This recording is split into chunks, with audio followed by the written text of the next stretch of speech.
Okay, if I could ask those leaving the public gallery to do so as quickly and as quietly as possible as we move on to the next item of business, which is a members' business debate on motion 19202 in the name of Craig Hoy on regretting bank closures. The debate will be concluded without any questions being put. I'd invite members wishing to participate to press the request to speak buttons now or as soon as possible. And I call Craig Hoy to open the debate up to 7 minutes. Thank you, Deputy Presiding Officer. The rate of bank closures is a concern to members across this chamber, and can I thank MSPs who supported the motion on a cross-party basis.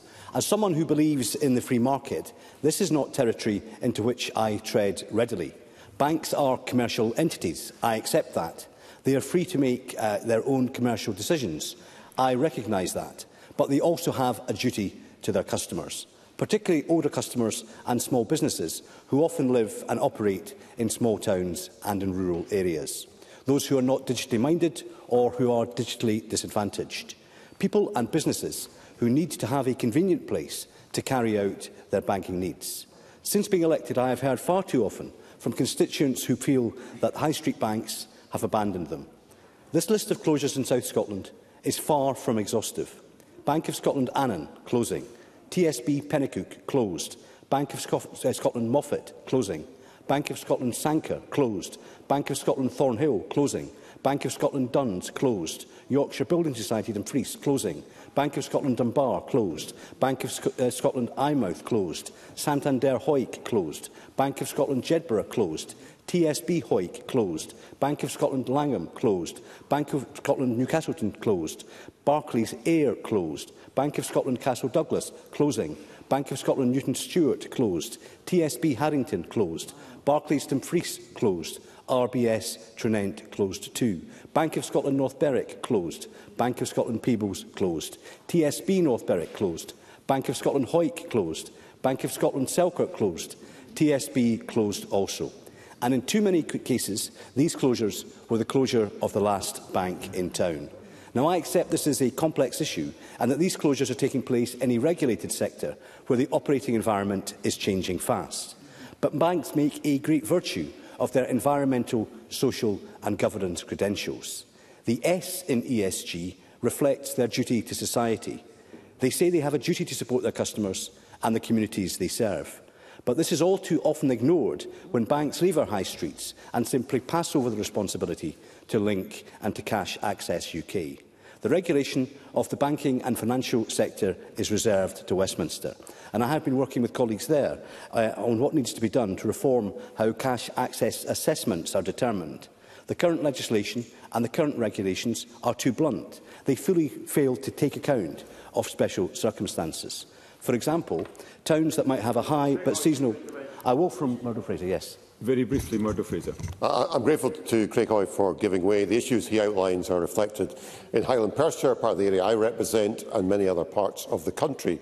And there is frustration that applications for banking hubs, which are a very valuable resource, are not being granted because of the very strict criteria being drawn. I've written to the FCA about this. Does he agree the FCA need to revise their rules around where a banking hub can be granted? Craig Hoy. I do agree with Mr Fraser, particularly in relation to rural areas where I think this problem is most acute. Yeah. And, for example, there are certain towns that have, for example, high but seasonal demand for cash, or who have particular demographics, and the current criteria does not reflect that. And this is definitely the case in Moffat in Dumfriesshire, where in less than 3 weeks' time the Bank of Scotland will close its doors for the last time. This leaves this vibrant tourist and retirement town without a bank, an easily accessible high street ATM or a banking hub. The community is rightly concerned, and I commend Evelyn Atkins, who is in the public gallery with her husband Brian today, for leading the community campaign against the branch closure. Evelyn first asked for my support when she came into the bar at the famous Star Hotel on a Saturday night, seeking signatures for her petition. And through her hard work and her tenacity, Evelyn secured over 3,000 signatures, and her petition was recently presented in the House of Commons by my colleague David Mundell MP. Moffat is a small town, but it has a very large number of visitors and several cash-only businesses. Evelyn spent her career in banking.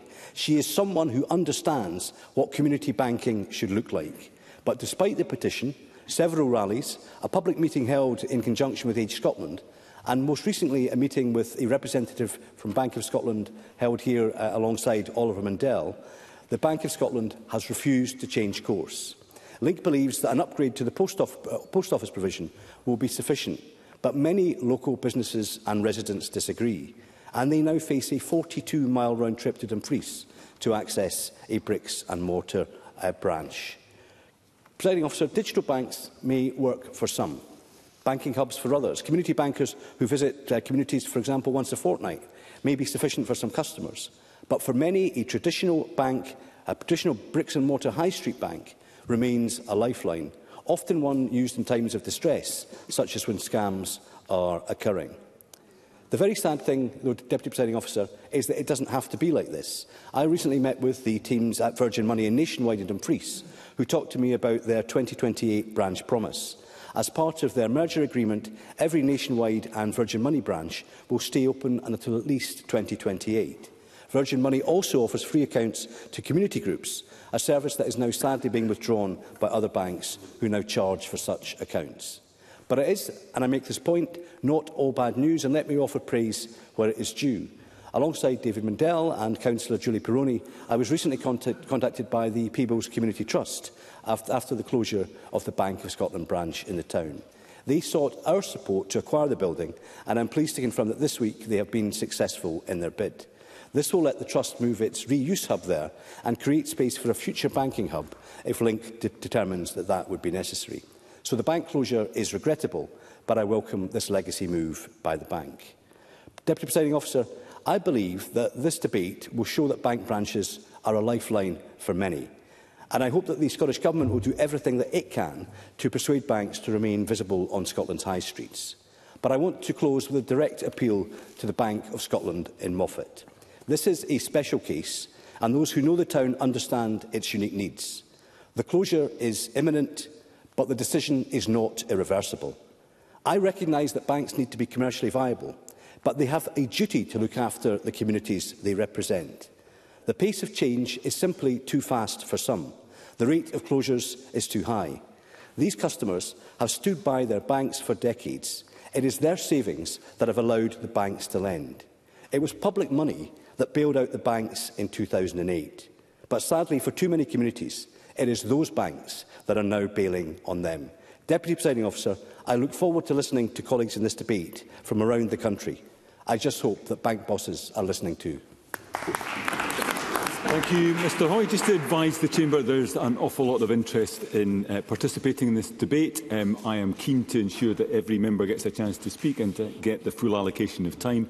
I'm also conscious that we are due to resume business at 2 o'clock and staff will need time to prepare the Chamber ahead of that. So I'm going to have to ask members to stick very rigidly to their time allocation. I call first Jamie Hepburn to be followed by Liam Kerr. Up to 4 minutes. Mr Hepburn.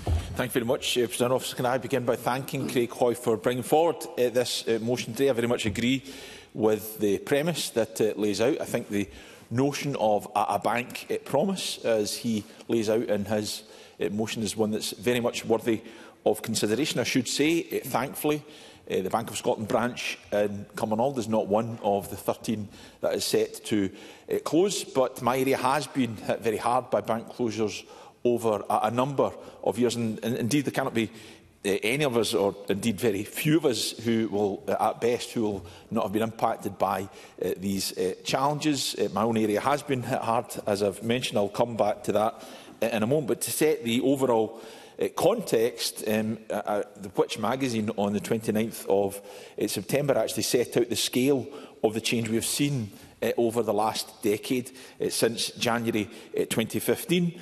Across the UK, banks and building societies have closed 6,561 branches at a rate of around 53 a month. That represents 66% of the branches that were open at the start of 2015. And in Scotland, it's been particularly acute. Scotland was, in fact, the first area of the UK to experience the loss of over half of its retail banks in that period of time. There has been 719 of the 1,041 branches now gone, and another 21 set to go. That's 740 branches closed, or closing 71% of the total number of retail banks we saw in place in January 2015. I don't want to overly politicise my comments today, Presiding Officer, because this is an opportunity primarily to set out what is a constituency concern, but it is also a matter of how banks are regulated. Regulation remains in the hands of the UK Government, and I would observe that it was Mr Hoy's party that was in government for almost the entire period of that last decade, although, of course, we see the trend continuing under the Labour government. I want to turn to the local angle, as I think most of us probably will, in the context of this debate. In 2017, we saw the closure of the Royal Bank of Scotland in Kilsyth. I should declare an interest as an account holder with the Royal Bank of Scotland. In 2020, we saw the closure of TSB in Kilsyth. That left Kilsyth a town of over 10,000 people without a single retail bank in its area. 2022, the Clydesdale Bank, I'm still sentimental, President Officer, I'm going to call it Clydesdale Bank rather than Virgin Money, closed its branch in Cumbernauld. Again, should declare an interest as an account holder there. 2024, we saw the closure of the Royal Bank of Scotland branch in Cumbernauld Town Centre, which followed an earlier closure of another branch in the town, and most recently in 2025 we saw the closure of Santander in Cumbernauld as well. Indeed, I was just in discussion with a constituent recently who talked of moving their account from Clydesdale because it closed in the area to Santander, and now they've faced the loss of their local bank again. So it is, of course, as Mr Hoy said, I think it is particularly acute as a rural challenge, but it's not exclusively so. It's impacting urban Scotland as well. I want to focus on what might be an opportunity, though, and it's not often I agree with Murdo Fraser, who has left this place, but I am a supporter of the notion of banking hubs. I think they could serve as an opportunity to pick up where we've lost some of the... I don't think I've got time, Mr Carson. I think I've got to close my... And I want to make this point. I think banking hubs can serve as an opportunity to replace the loss of retail banking on our high streets. I agree with him, though, that some of the regulation around that is too strict. It focuses on access to cash. And of course, retail banks offer much more than that.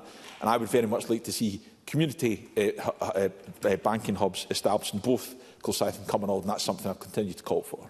Thank you. I now call Liam Kerr to be followed by Davy Russell. Up to 4 minutes. Thank you, Presiding Officer. I'm very grateful to Craig Hoy for securing this debate, because bank closures is something we are all too familiar with in Aberdeen. The Lower Deeside area, a roughly 8-mile corridor between Anniston Drive and Petercouter, used to have 8 banks. It now has none. So all the communities in that 8-mile corridor, including Cults, Bealdside, Miltimber, Petercouter, are without a bank. Now imagine you're an older person with suspicions about the internet and phone banking, having seen all the fraud warnings, someone who's wary of banking apps with their AI-driven help desk, one of the many businesses in this corridor who need to bank cash or withdraw a float, or you just need to speak face-to-face with a staff member. Well, your nearest banks are at Bankery, which is a 35-minute bus ride from Bealdside, the midpoint of this 8-mile corridor, or Queen's Cross in Aberdeen, an hour-long trek involving 2 buses. Now, Craig Hoy's motion calls for Link to do all they can to maintain access, and rightly so. You see, Presiding Officer, Link is a not-for-profit operation whose role, amongst other things, is, quote, a public interest objective to protect access to cash across the country. One of its key roles, which is peppered through all its comms, is financial inclusion, to which end it runs a financial inclusion programme and supports the rollout of shared banking hubs in areas affected by bank branch closures. I really don't have time, Finn Carson, sorry. The banking hubs will be considered based on things like distance to nearest cash services and vulnerability and digital exclusion.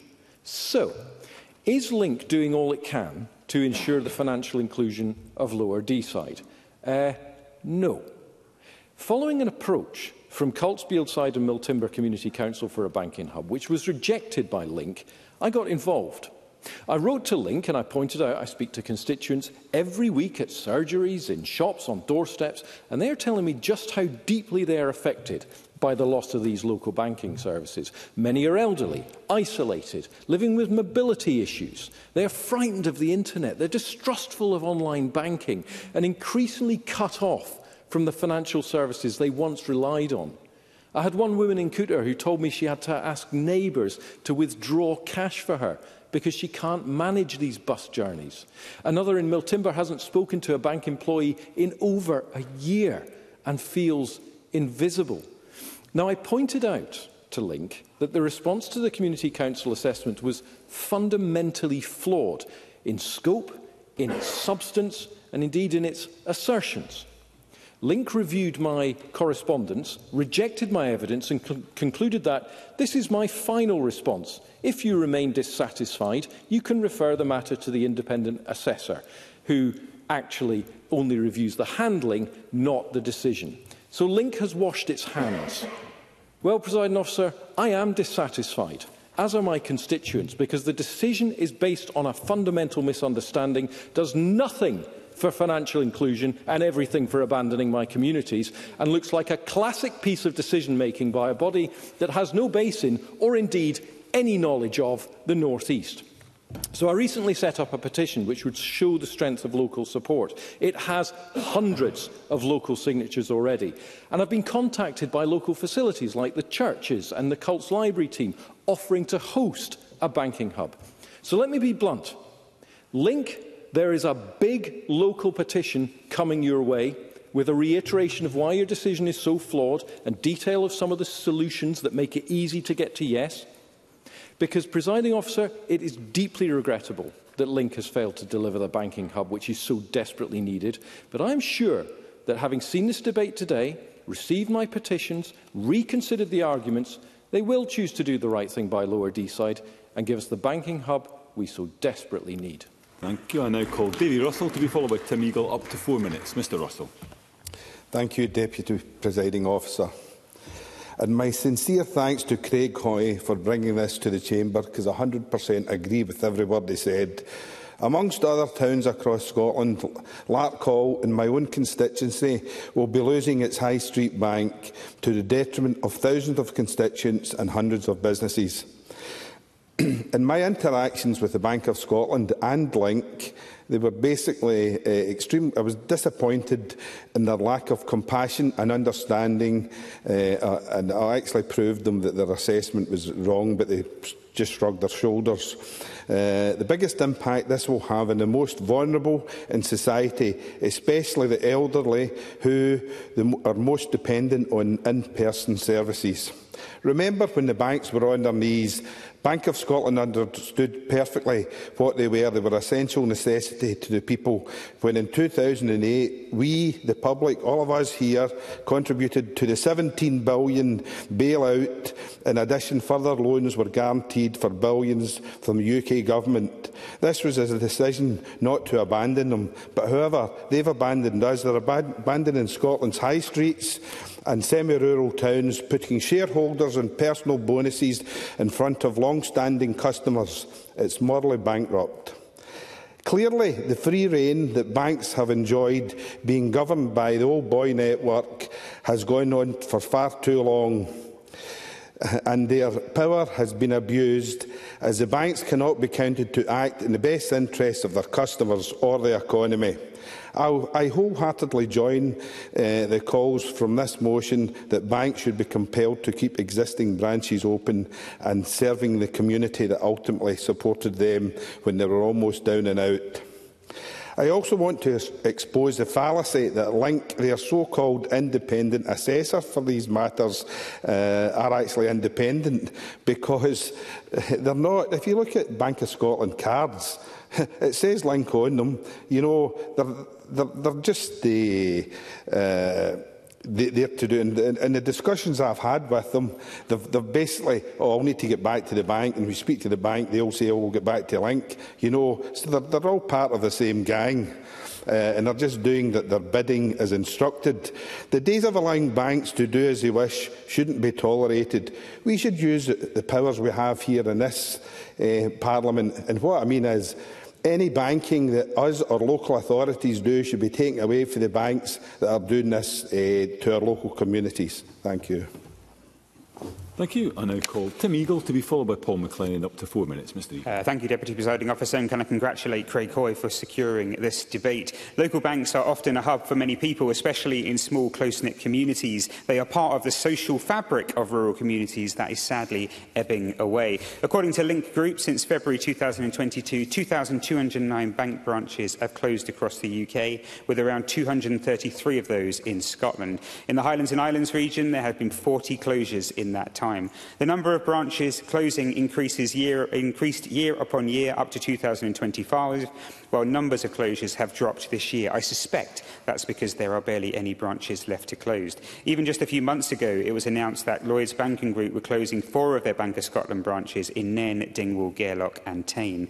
Communities are facing fewer and fewer banking options, and whilst I welcome the work that groups like Link and Cash Access UK do to step in when the big banks leave local communities, even then, many of my constituents feel that the solutions are not adequate enough. Since 2022, Link have recommended some 33 banking hubs to be established across Scotland, but just 3 of those are in the Highlands and Islands region. And when a hub has not been recommended, other lesser alternatives have been suggested, such as a new ATM, a new assisted cash service and assisted counter services such as the Cash Hub in Lossiemouth Town Hall.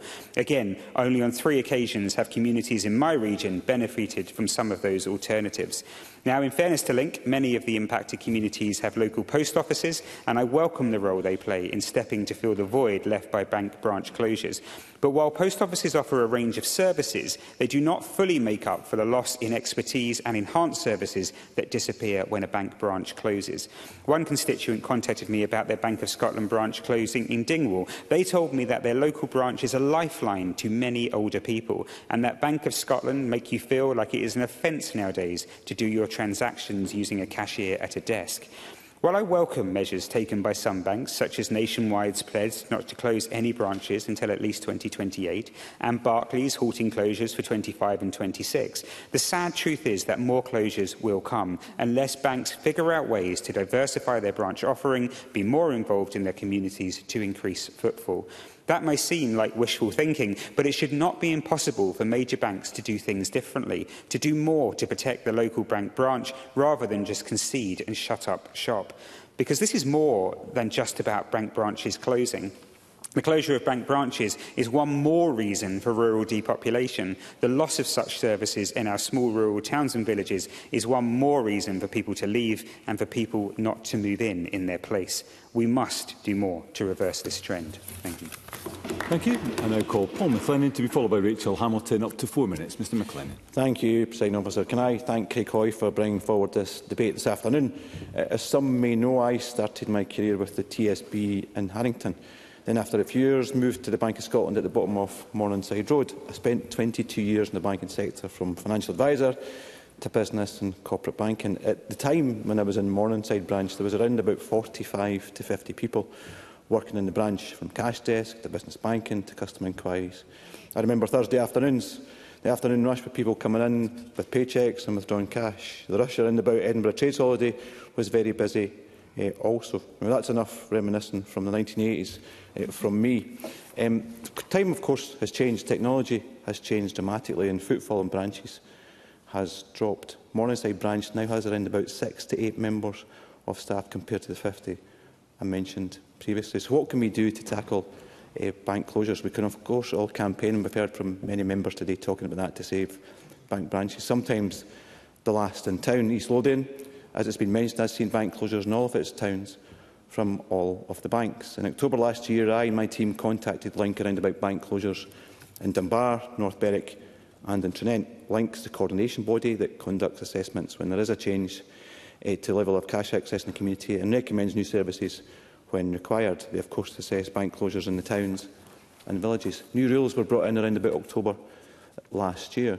I was extremely pleased then when we submitted the applications for North Berwick, Dunbar and Harrington that the new banking hub was recommended for North Berwick and in Dunbar. And we continue to push for Trinent. Cash Access UK were asked to take forward the proposals. Public meetings were held in North Berwick, which Mr Hoy and myself both attended, where members of the public attended and were able to ask questions. Now, I'm delighted to say that the banking hubs are now open in North Berwick and in Dunbar. North Berwick is in the old Bank of Scotland building.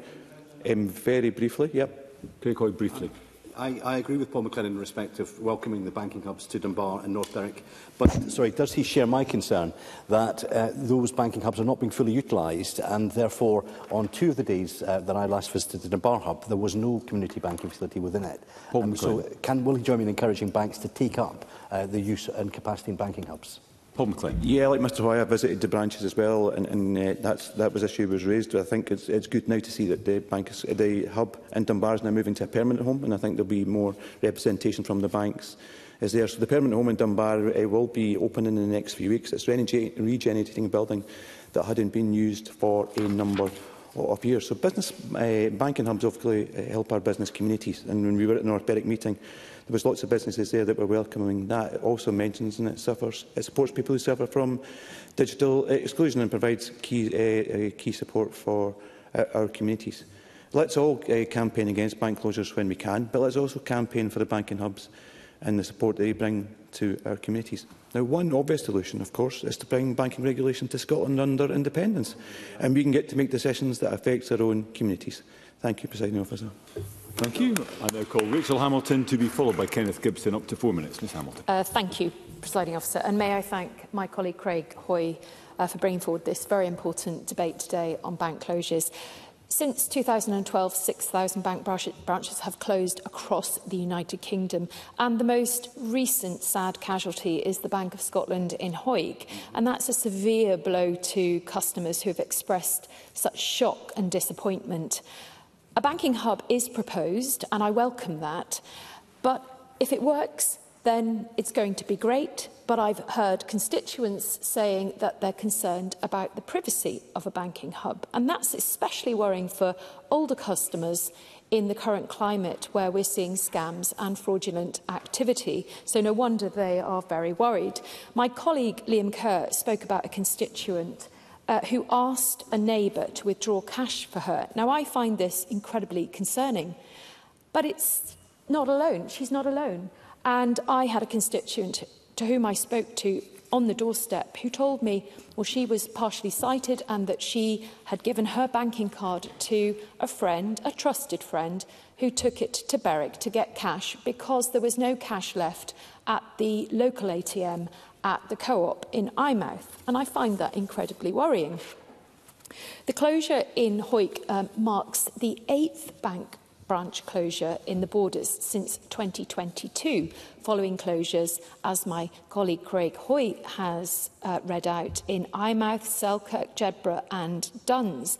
And the combining factor of all these places is that they are small rural towns, and the closures have affected those who are the most vulnerable, and it's including nearly half of over 65-year-olds who still rely on a physical banking service.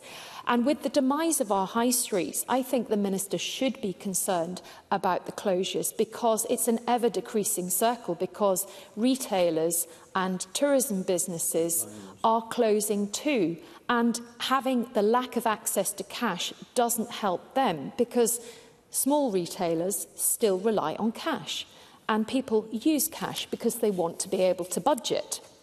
Now, I agree with my colleague Craig Hoy about the limitations of the Financial Conduct Authority. I met with the Financial Conduct Authority in London, and clearly, as we've all agreed today, that many of the solutions are reserved. However, we must look towards asking the Labour government to give more powers to the FCA so that they can protect cash access in rural areas by referring or reforming the access criteria to a more practical look at the rural challenges that they face. Many of the problems lie in the assessment process of the distance threshold, for example, for transport links and accessibility. Predominantly, urban areas are assessed for the relevant distances within a mile, where at least 95% of people live. But we all know that this is not how rural towns operate. Rural towns are facing challenges because commercial bus companies cannot operate viably, and so they're withdrawing services, which means the threshold doesn't or isn't relevant. And I want to pay at this point tribute to a wonderful retired school teacher from Eyemouth called Margaret Kerry, and she has campaigned vigorously to get access to cash in Eyemouth. I also think that communities must be empowered to have a realistic chance of making their case about rural challenges when appealing decisions. Because, Presiding Officer, it is extraordinary that communities are not consulted prior to decisions to close banking services. I will continue to campaign to keep access to cash alive and to keep banks on the high street. Thank you. Thank you, Mr Hamilton. And I call Kenneth Gibson to be followed by Jamie Halker-Johnson. Up to 4 minutes. Mr Gibson. Thank you, Presiding Officer, and I congratulate Craig Hoy for securing a debate on an important matter which is unfortunately affecting a growing number of my constituents. Saltcoats has been left with only one bank branch providing in-person banking services after the closure of Santander's Chapel Street branch on 21st July. This is made worse by the fact that Saltcoats Post Office, also on Chapel Street, remains under threat, a facility banks often point to for basic banking facilities when they close branches. Large, a town of over 11,000 inhabitants with a sizable number of tourists and day trippers, will be left with no bank at all when Bank of Scotland shuts its Main Street premises in March. The loss will be keenly felt by residents and local businesses and follows RBS, TSB and Clydesdale Bank closures. Like colleagues, whenever bank closures are imposed on my constituents, I contact bank executives urging them to reconsider, as I suspect have many members when their constituencies were affected, always to no avail. The new assisted cash facility recommended for Largs is welcome, but it's certainly not a substitute for bank branches that enable customer access to friendly, face-to-face services and advice 5 or 6 days a week. According to Bank of Scotland's own figures, 1/3 of their large customers rely on face-to-face banking services, and while I don't deny the future of banking will be increasingly online, pushed by the banks themselves, of course, many, mostly elderly and vulnerable customers simply don't feel comfortable using online banking, especially given the prevalence of scams and cybercrime. In fact, a Newcastle Building Society study found that half of people aged 27 to 42 would also rather visit the local bank branch, if such a thing existed, to speak face-to-face than managing all their personal finances online. Myriad constituents have been in touch to say the decline of face-to-face banking is being portrayed as customer choice, when in fact it reflects the bank's own efforts to steer customers toward digital services. In Saltcoats, they said it was lack of footfall, but I don't recall a time when I went to Saltcoats, Clydesdale Bank as it was, when there wasn't a half-hour queue to get served. So I think the footfall argument is often nonsense. In the rush towards digital-only services, it is increasingly clear that communities like Largs, Saltcoats and the Garnet Valley, where 7 branches were extant a year ago, are being left behind by the banks, and the Labour Party strong on rhetoric in opposition but abysmal on delivery in government.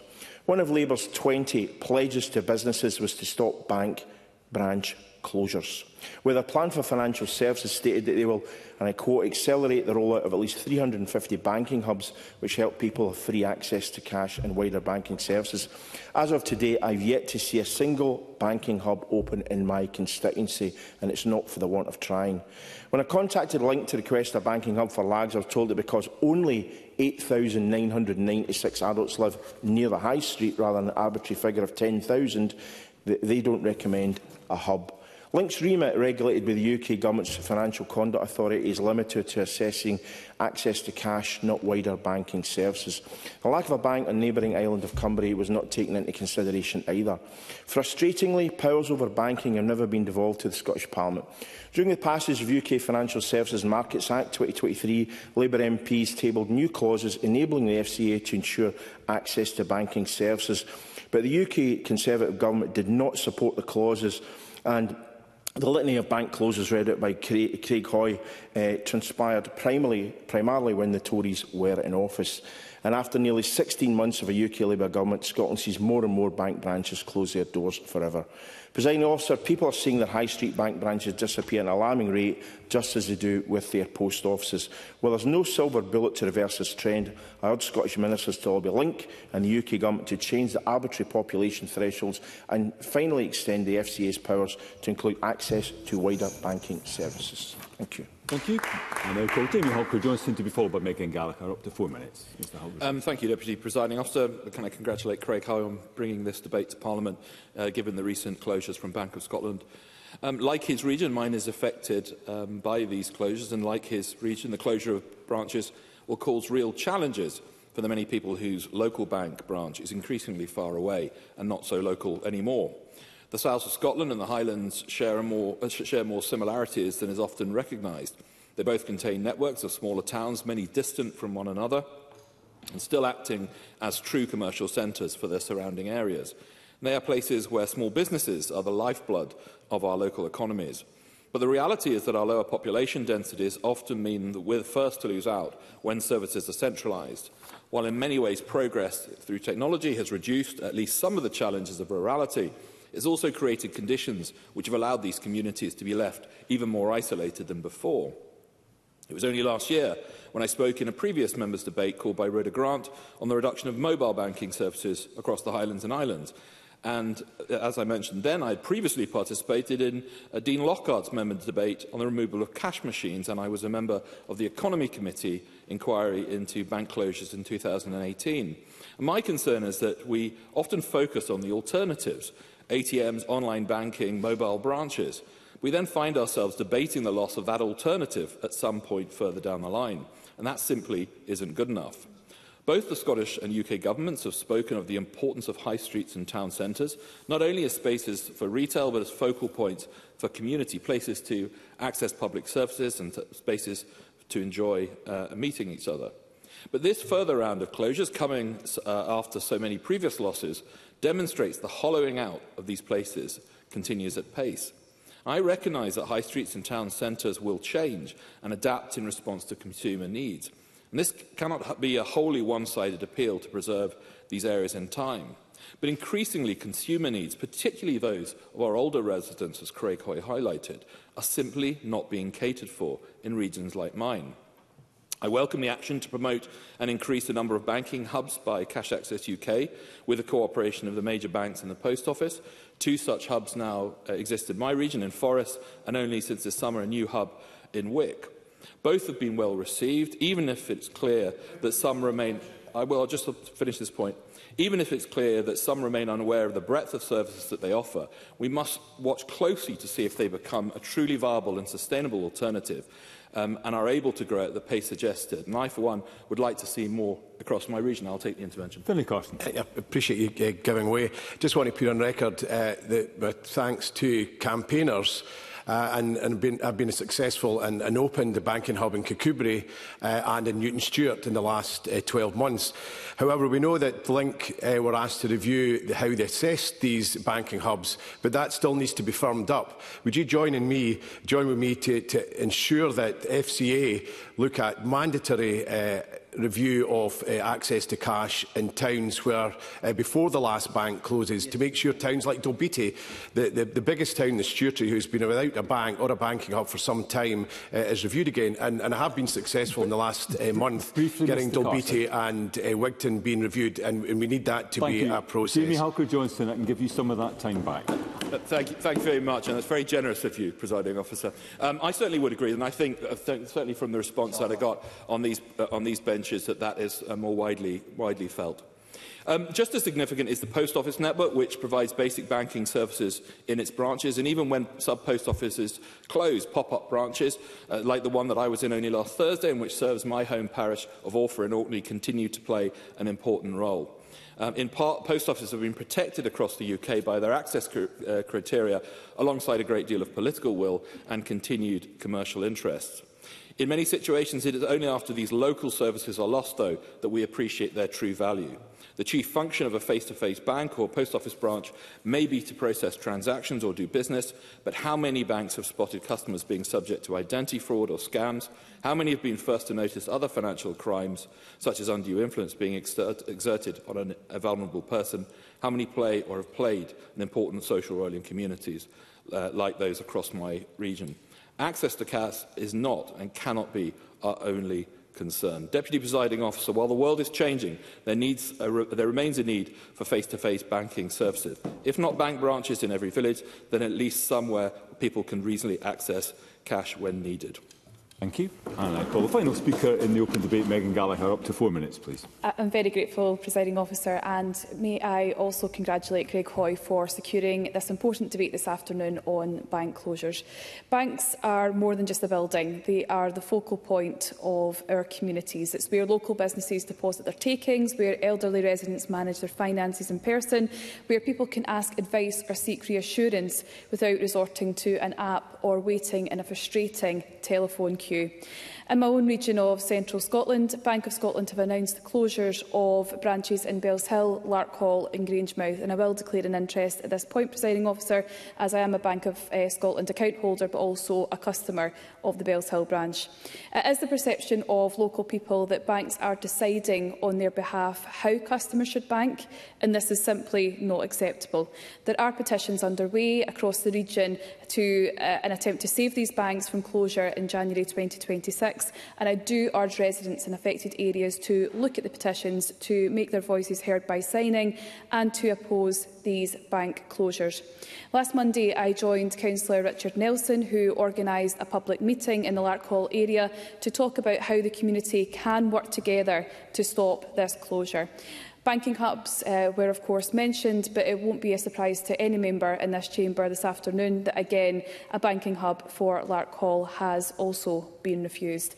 I felt that the public meeting was very productive, and the petition, who has been started by Councillor Richard Nelson, has already attracted over 500 signatures, and if Davy Russell would be so kind to sign that petition and share that petition, then we can work cross-party to stop the closure of the Bank of Scotland in Larkhall. But I think this shows the level of interest shown by local people to stop the expansion of bank deserts across Lanarkshire and other areas. One petitioner who signed the petition has publicly commented, stating, "As a pensioner with a husband who has dementia, it is difficult enough to deal with daily life without having to travel further afield to use a bank or lift money. I live in Stonehouse and have to travel to Larkhall to use a bank, and now you're going to close it. I and my husband have banked with you for over 65 years, and I hope you will reconsider and keep this branch open, or better still, give us a banking hub in Stonehouse." Well, I think that that petitioner is absolutely bang on the money with the points that she's raised within her own statement. But another interesting point that was raised during the public meeting was the semi-rurality of some of the residents in Lanarkshire when trying to use public transport to reach the next nearest town where a bank has not been earmarked for closure. Only 32% of households in Ashgill and Netherburn and 45% in central Larkhall are within a 10-minute walk of high-frequency public transport.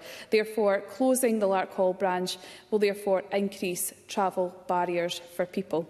It is my view that little to no impact assessments have been carried out regarding deprivation, digital exclusion or proximity to the nearest local branch.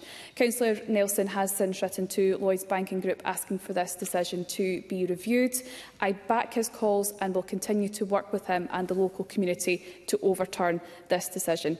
On the bank closure in Bellshill, very briefly, Lanarkshire law, estate agents and solicitors have picked up the mantle and started a petition which again has attracted well over 500 signatures. And I would like to put on the record my thanks to them for the work that they are doing on behalf of the Bellshill community. Presiding Officer, if I may close on this point, banking groups will lose custom if they continue to close branches in areas, as people have had enough of being forced to go digital by going cashless. That's why I back the calls raised today by my colleague Craig Hoy that seeks to raise the issue of bank closures, but also investigating solutions to ensure that Scotland does not become a banking desert. Thank you. Thank you, Ms Gallagher. I now invite Richard Lockhead to respond to the debate. Minister, around 7 minutes, please. Thank you, and I begin by paying tribute to Craig Hoy for securing this debate on high street banks in Scotland and the rate of closures and some of the issues that arises. And clearly, the concerns he outlined are very familiar to many members around the constituency, particularly those of us in more rural constituencies, such as myself, representing Murray. And I remember there was a report a few years ago saying that Murray was the hardest hit constituency in terms of bank closures. And whilst we now have a banking hub in Forres and a cash hub in Lossiemouth, we only have one high street bank left outside of Elgin, and that's in Keith. So I also want to associate my tribute, the tribute was made by Craig Hoy to Virgin Money, because it's their bank branch, it's in Keith.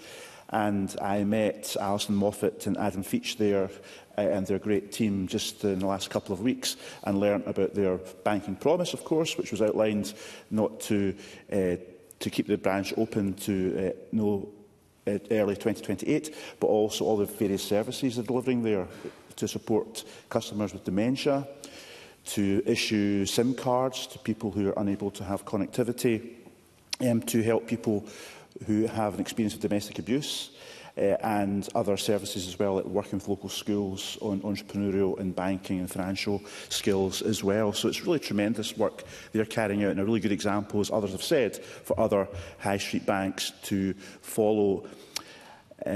So I certainly share the concerns expressed by many members, and Jamie Hepburn, of course, outlined some of the stark statistics about the rate of bank closures in Scotland in recent years as well. So while the regulation of financial services is, of course, a reserved matter, the Scottish Government has been proactive in our engagements with the sector and the regulator to advocate Scotland's interests. This is an issue that's been debated and raised in this chamber many times before. As a government, we very much welcome the FCA's new regulatory powers for access to cash, which came into force back in 2024. Ahead of these rules being implemented, the Scottish Government provided feedback during the consultation process at that time. That helped lead the FCA to amend its definitions of urban and rural in terms of the Scottish context, also recognising our unique geography and the challenges faced in particular by rural communities and island communities that others again have mentioned. So we've also taken some practical steps. This time last year, I convened a cross-party roundtable on access to cash and banking services that also brought together the FCA, Link, Cash Access UK and the Post Office, as well as members from across the parties in this chamber, which helped us all get a shared understanding of the new rules that were happening at that time. And under these new FCA rules, anyone concerned about access to cash in their area can make a cash access request to Link. There's also a right to appeal following an assessment decision. Of course, there are important safeguards, and I encourage individuals and community representatives to exercise their rights. And it's great to hear about the examples from around the country where people have attempted to use that process. I will come back to some of the concerns that have led to some of the rejections of those requests as well. But the expansion of banking hubs across Scotland has been positively received by those communities that have benefited. We've got a total of 16 hubs already and another 13 in progress. They, of course, bring together multiple banks under one roof and provide communities with access to essential banking facilities, allowing customers to carry out everyday transactions and speak to representatives from their own banks on dedicated days. Now, of course, I remember a statistic back in 2022 saying that only 14% of transactions nowadays involve cash. So the world is changing. But as members have said, we need safeguards, and I think many members have eloquently outlined the concerns faced by vulnerable communities, particularly elderly people, as well as certain parts of the economy, small businesses and more rural communities in particular. So high street banking still has a role to play, and some of these safeguards that we're talking about today, of course, are crucially important as well. Craig Hoy. I thank the Minister for taking the intervention. The closure of a bank actually removes the reason to visit a town in many respects. So will he make sure, as the Scottish Government prepares for next year's budget, that the Government does nothing further that could impede our high streets? Minister. Well, I could have a separate debate on the future of high streets in Scotland. Clearly, we have had the small business bonus scheme in place for a number of years now, which is incredibly valuable to small businesses in our high streets. Many streets in our more rural high streets and smaller villages and smaller communities, virtually no local businesses pay rates. So that's a very valuable instrument, and of course it's been in place for many years now and plays a big role. There's been a number of other activities in relation to these ongoing concerns over the criteria for securing a banking hub, and many members mentioned where that has been refused in the past as well. I just want to say that the Scottish Government attended a FCA-convened forum on access to cash this month, where we were able to raise some Scottish-specific concerns about how our communities are being impacted directly, and these were raised with the FCA, Link and Cash Access UK at that forum. We articulated a number of those issues and also gave some case studies based on the insights gained from lots of different sources, including Citizens Advice Scotland, which highlighted Scotland's particular rural geography, topography, demographics compared to the rest of the UK. So it's always been our objective to make sure these specific Scottish concerns are taken into account. Yeah. Rachel Hamilton. I thank Richard Lockhead for taking the intervention. In that meeting, were the concerns around the demise or the withdrawal of public transport in rural areas, because that is taken into account? Was that taken into account in that meeting? Minister, there was a range of concerns expressed by the Scottish Government at that meeting, such as the methodology used by Link to assess a community and decisions about the banking hubs. The frequency, duration and distance of public transport, yes, was raised, and the availability of that transport in communities. So rest assured that was raised at that meeting as well. So the FCA now is having a post-implementation review of a lot of these issues we're talking about today. And for clarity, that's not me on the screen there, but I want to just assure the Chamber that in that post-implementation review and following that forum, the Scottish Government will continue to make the strongest representations to the authorities to ensure that our concerns are taken into account. And the final point I would make is in terms of digital inclusion, a lot of measures are also underway in Scotland. We launched 2 new funds to support digital inclusion work in Scotland just this month, to the tune of over £1.4 million, which is now available.